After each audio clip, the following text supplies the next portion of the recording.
Thank you for joining us today for the launch of the new conversation series, Tell Me More, a conversation about research at Colorado State University. In this first installment of this series, we will explore and discuss some of the major issues and topics impacting CSU, our Fort Collins community, and the world. We invite you to pull up a chair and join President McConnell as she sits down with Dr. Marcela Henao-Tamayo to discuss the importance of collaboration, inclusion, and student involvement on the impact research has on the global community. I firmly believe, like in collaboration, together we can do a lot more. And that together is a very inclusive together. It's not one specific person, it's not one specific color. What makes us great is the diversity, biologically, in evolution, in the class, in the lab, everywhere. I don't believe we can do great things alone. One of the most important aspects of my work, we have to lead by example, and it's not an easy path. If you work hard, that you are disciplined, you are passionate, and you love what you do, you can go even where you never thought you could reach.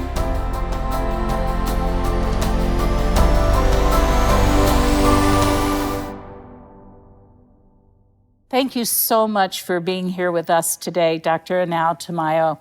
I am so honored to have you here. This is our very first conversation. We're going to be discussing today the impact of research at CSU, and you are the perfect person to help us have that conversation. Research, as you know, is a cornerstone of what we do at CSU. And your area of study is a perfect example of the truly amazing work that's going on. We're not just focused on what is going on here in Fort Collins or Colorado, but we're always looking to address that next big global challenge. And we certainly have one right now with the coronavirus pandemic. You're a research scientist, and not a lot of people really understand what a research scientist does. But you're also an MD, so you have both sides of this. You have basic research that you're doing, and then you're always trying to figure out how to use it clinically to make the lives of patients better. So tell me about your research and what drives you to do it. Thank you. Every day, what drives me to come to work or to stay at home and work from home, it's actually the belief that we are working towards the equal opportunities to live a healthy life. And I think we all research scientists do the same in different areas of knowledge, but we are trying all to do the same. When I started doing actually research, I took that decision because I was already working with patients in the clinic, and I realized what I was doing there was very limited. I was not able to reach many other people, of course, that didn't have the opportunity to go to healthcare, or people that didn't have the opportunity even to get vaccinated.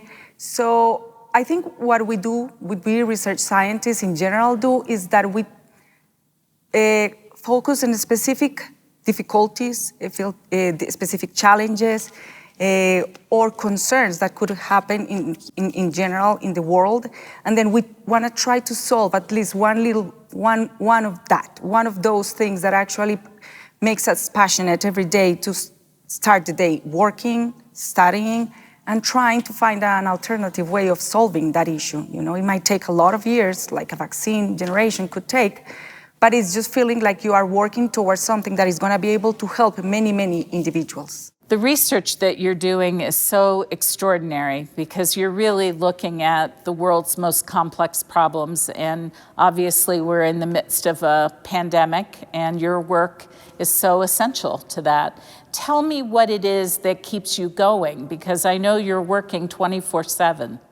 Yes, I think that I am completely convinced that the work that we are doing can improve health.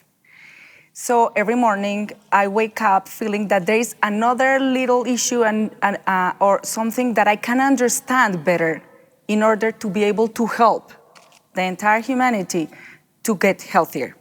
So when I think about those individuals that are sick, that we see in the news very often, that they are dying because of the disease, they could be dying of SARS-CoV-2, but they are also dying of tuberculosis and many other diseases. I think about them. I think about how much we can do, because we've been trained, we have the facilities, we have the people that actually know how to do these things. So it is something that gives me meaning and gives value to what I'm doing every single day. So I just wake up thinking, there is something important that I have to do today. Could be big or small, but there is always something important that I can do. I think that what's so amazing about what a research scientist does is they look at some enormous problem and then they break it down into the littlest pieces.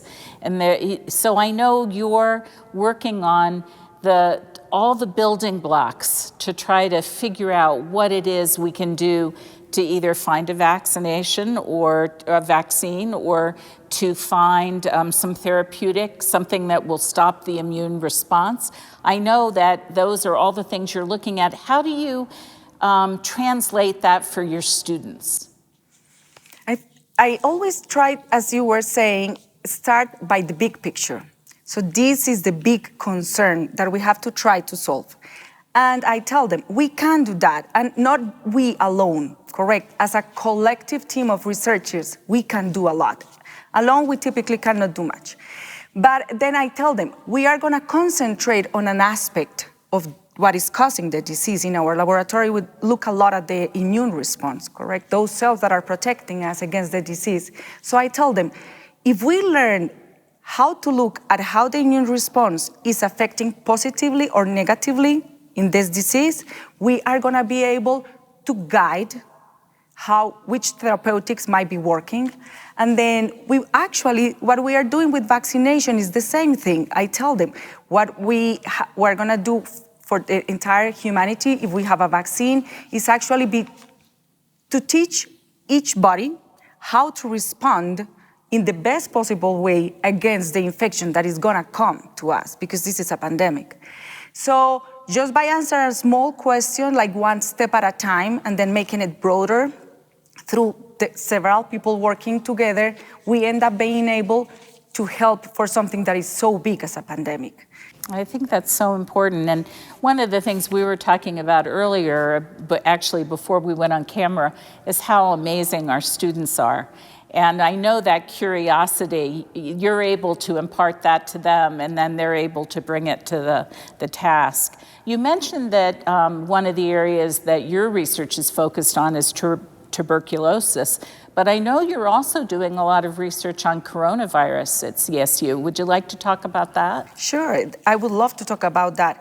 So when the pandemic came, it actually happened so fast and struck the entire world, I realized that the work that we were doing in the laboratory, actually evaluating how the body responds to infections, could help other investigators that were also doing SARS-CoV-2 or SARS research. And then I basically reached out to many other research scientists and faculty here at CSU, and I said, you know what, we have this expertise. We have all these people that are trained to work in BSL-3 conditions where you have, as you know, if you're working with the virus or with tuberculosis, you have to work in a very highly contained space that we have here at CSU as well. Said we have people trained, we have the knowledge, we know how to work with the models that you guys are also working with. How can we help? Because this is something that we can do. And many people said, of course, let's just all work on this together. So we started working with Ray Goodrich and with Dick Bowen's group with the evaluation of the Solavax vaccine. So this was a wonderful group because we were a lot of different research scientists working together. We were people that previously were never working together because I used to work in tuberculosis and they used to work in viruses. But we realized that we could do this work together because it was very important. So we created these big groups and we started evaluating the vaccine, and now we have a contract signed with the NIH. And that's one of the interesting aspects that we were doing, but it didn't stop there. Then I also started collaborating with another group of people, including Elizabeth Ryan, Greg Ebel, people that many of you probably have heard about, and the UC Health of Northern Colorado. And what we want to try to do in this case is learn how the body, what we always do, how the body is responding to the infection, and how that response could actually be very bad for the person or could be very good and protect against infections. What we hope is that we are going to be able to guide the interventions that might happen in the future, and also the type of vaccines that individuals might be exposed to, because that also might change depending on how we respond to the infection. So these are some of the other work that I've been doing besides tuberculosis. There's so much in what you've said that I want to build on. Well, one is that your role as an immunologist just positioned you perfectly to be able to do this collaborative work. Yes, I think for my perspective, or the way I see biology, which is just a little side of it, but it's a very important one, particularly in the diseases that we are talking about. The immune system basically is a collection of cells and organs that are supposed to be able to protect us against diseases, against cancer, against many other things. They are supposed to be guarding our health. But sometimes when our immune system becomes so strong, it could turn towards the bad side, and it could also actually harm us.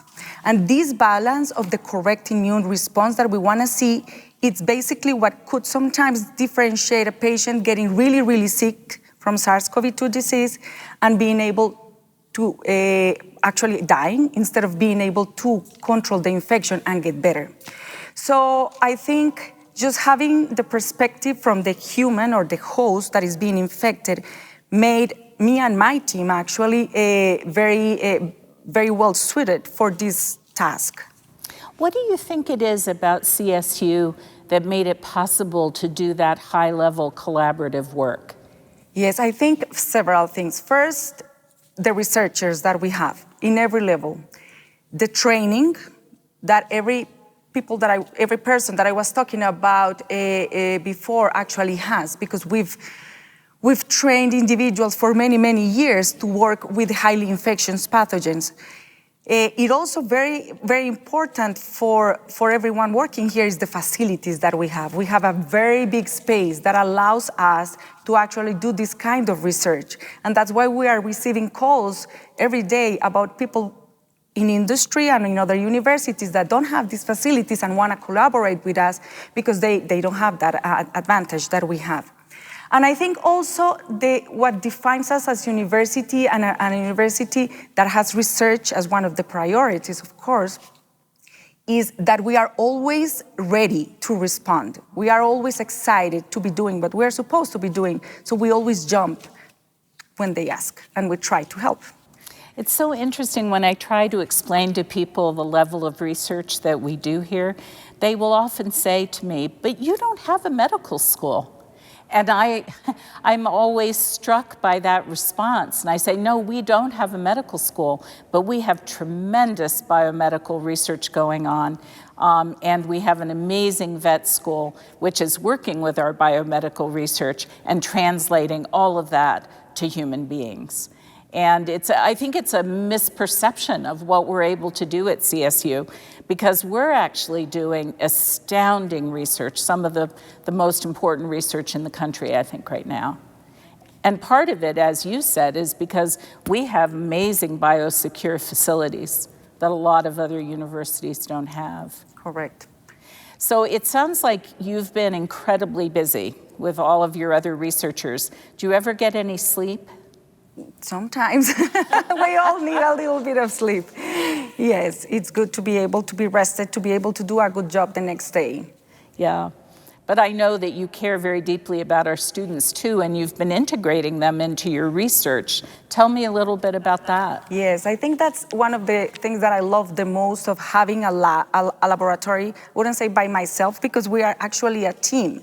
So I, for many years, as you said at the beginning, I was just doing research by myself, very lonely, but I was never lonely actually. But then when you are able to create your team, one of the things that makes your day exciting is to be able to communicate and connect with this group of researchers. So we are always excited to be working in new projects. They are all as excited as me to be able to jump I told them, let's jump into actually working on viruses. We were all like, yes, we don't know a lot about it. We do know a lot about some things. We can do this. So I like that our students are so enthusiastic. And that's in general from younger students. And I wouldn't say just younger students. Students in general, they want to learn. They are always trying to look for ways of answering all those questions that they have. And sometimes if we guide them correctly and we incorporate them to our labs, we can help them alternatives to do so, and they can also help us different ways of doing things.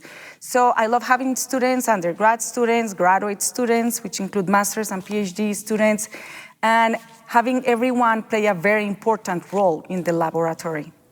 Well, I can imagine for this generation of students, whether they're undergraduates or graduates, the pandemic is having such an impact on their lives that it probably gives them a great sense of meaning and mission to get in there and to be working on the coronavirus itself.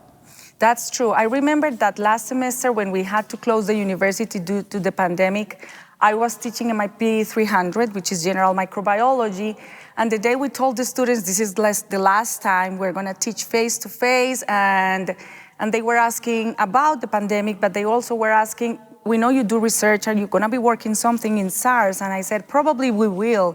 And they were emailing me months and months after to say, how can we help? Can we go to your lab, help you wash the equipment that you use in the laboratory? How can we help? They always wanted to be engaged. And I think that more than ever, for the STEM students, they realize how important is what they are learning and what they are going to do in the future. However they do it, doing research or in private industry, however they do it, they realize how important it is more than ever. That's really incredible. I think our students are amazing, and they've been amazing throughout the pandemic. They've been really, really good about following all health protocols because they want to stay here. They want to be able to continue this work, and it's so incredibly important to us. What would you generally want to tell people about the impact of research on the world? There's been, I think for the last 30 or 40 years in particular, there's been more skepticism about research, the importance of research. And what would you want to tell people about that? Well, I think I would like to tell them that what we are doing in research, first of all, is not easy.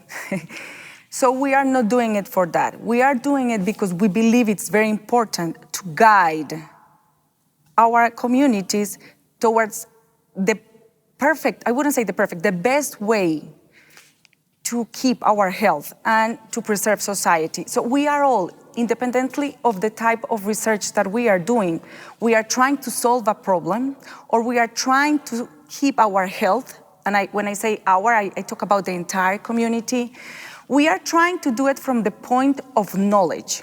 We always need to be sure that what we are doing is correct. So that's why we do all those experiments and repeat them several times. It's because we don't want to say something that it cannot be proved correct. So sometimes we spend some time just making sure that what we are investigating, for example, if it was a vaccine, is the correct vaccine, is the best alternative. It's actually doing the job we hope it's going to be doing instead of being deleterious for the person that is going to receive the vaccine. So we are working for the general health. And we are trying to do it from, one thing that is kind of difficult sometimes to explain for me is not that we are insecure, because sometimes you hear that some people say, you first said this was safe, but then you came back and you said it was not. It is because for us, there is never a final answer. We always want to know as much as possible about whatever we are researching. So sometimes, even when we feel that we have an end product, we are gonna keep using it. And then if by any chance we do find later that actually has a little teensy possibility of not being as good as I said at the beginning, we are gonna communicate that because we believe that's the ethical way of actually being a researcher, correct? So it is not that we are contradicting ourselves. We are just trying to be very honest with the research community, but also with the population at large, that what we actually got is something that is going to help and improve health. I think that's so important. You mentioned the ethics in research, and I know you also mentioned earlier we got an enormous grant from NIH to continue that research on the vaccine. What stage are we in our research with the vaccine? Right now, what is being happening with Biomark is that they are producing the vaccine at large levels. Oh.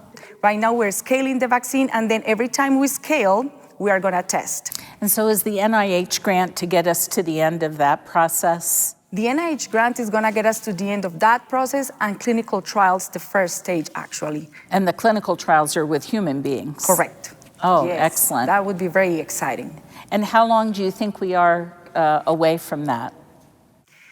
So I think we are probably a year and a half away from that.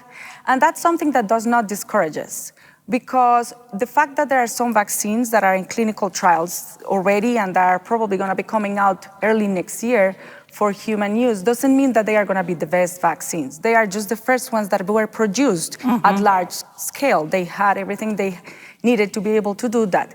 But we do believe that what we are bringing here is also probably a better vaccine. We'll see that, correct? We'll hope to be able to show it with our results, but also a possibility of a way of creating a vaccine that might work not only for this pandemic, but maybe for the next one. So we are doing two things. We are learning about this vaccine, and we are preparing ourselves, the university, the research community, to be able to respond even faster next time.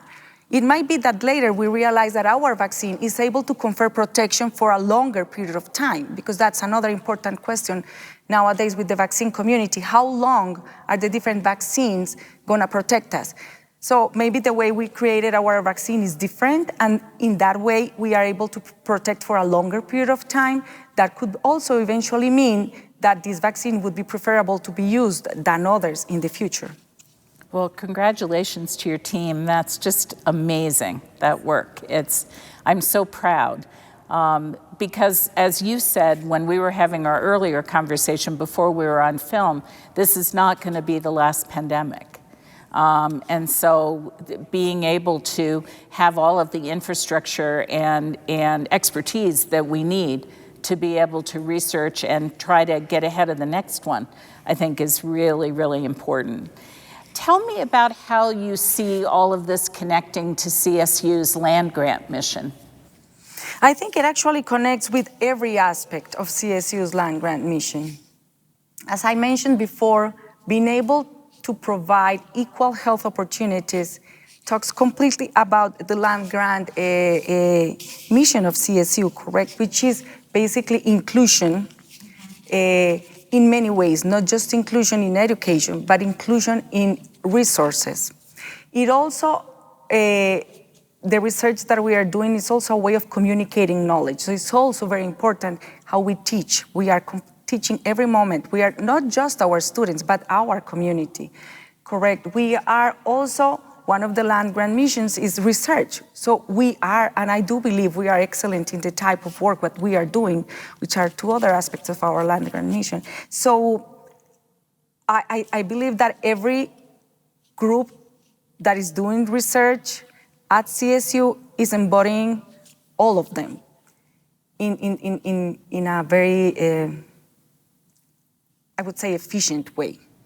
Well, I'm really struck by just in general, as we've had this conversation, that you've touched on every part of the land grant mission as we've talked, you've talked about the research and how essential that is, but about carrying it out to the people, right? It's not just research for research's sake, it's to improve the well-being of people and the well-being of people around the world.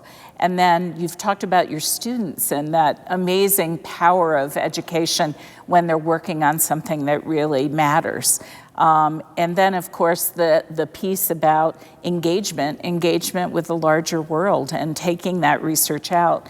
So for me, it's just really, this is the land-grant mission in a nutshell, just starting with research and then moving out into all of the other areas of what we do and what we take so seriously here, and why our students come here to go to school, and why our faculty want to be members of our faculty.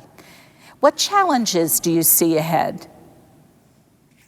In general, I see challenges. I think we, as a research community in general, we are going to be scrutinized very hardly by the way we evaluate the vaccines that we are going to move forward, that we are going to support to move forward.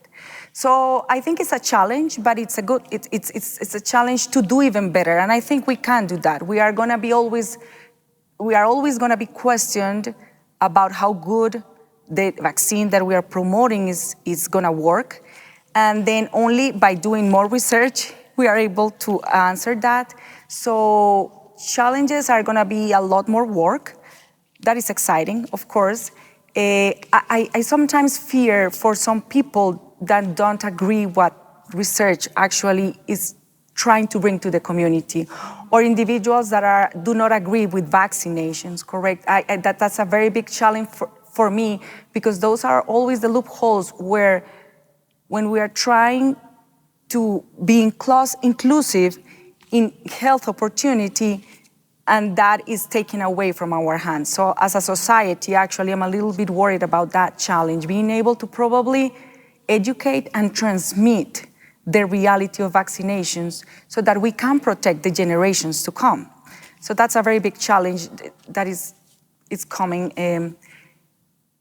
But hopefully it's something that we are getting better at, because I do believe that now, researchers, we are learning how to communicate with the general public much better. We were kind of, for many years, a little bit on the side, and we were not very engaged with the community, and that is a mistake. We need to learn how to communicate our passion, our findings, the reason why we do it. What we really want is to help everyone. So I do believe that maybe that challenge will lead us to a better communication with the broader community, our students, our Northern Colorado, the US in general, and in that way we might be able to get better results.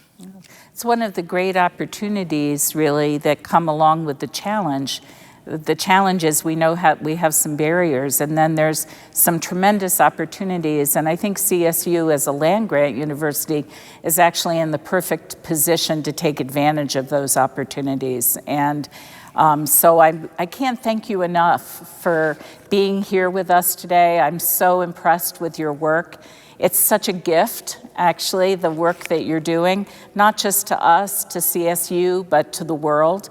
I'm just thrilled to have this opportunity to meet with you and to share everything you've had to say with our audience. So thank you so very much for being here today. Thank you very much for inviting me. I felt honored. Thank you. Thank you for joining us for this first conversation series of Tell Me More, a conversation about research at CSU. For future session dates and to view bios of the upcoming guests, visit the President's website, president.colorado.state.edu.